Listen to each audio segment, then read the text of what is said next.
بسم اللہ الرحمن الرحیم 14 اور 15 شعبان کو ایک خاص سجدہ کیا جاتا ہے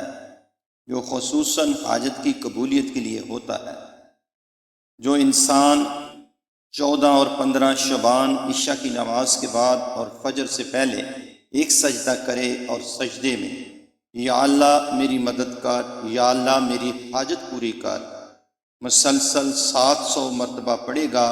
تو اللہ کے فضل و کرم سے ان 2 راتوں کے درمیان ہی اس کی حاجت پوری ہو جائے گی،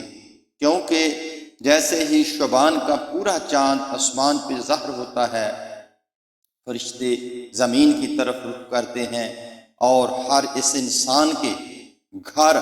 کی طرف متوجہ ہوتے ہیں جو اللہ سے مدد مانگتا ہے،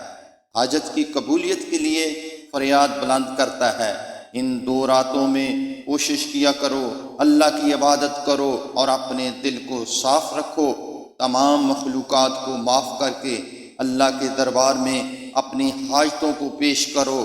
ایسا ہو ہی نہیں سکتا کہ ان راتوں میں کوئی انسان سجدے میں اللہ سے مدد مانگے اور اللہ اس کی دعا قبول نہ کرے، کیونکہ یہ 2 راتیں اللہ کی طرف سے انسان کے لیے عظیم انعام ہیں۔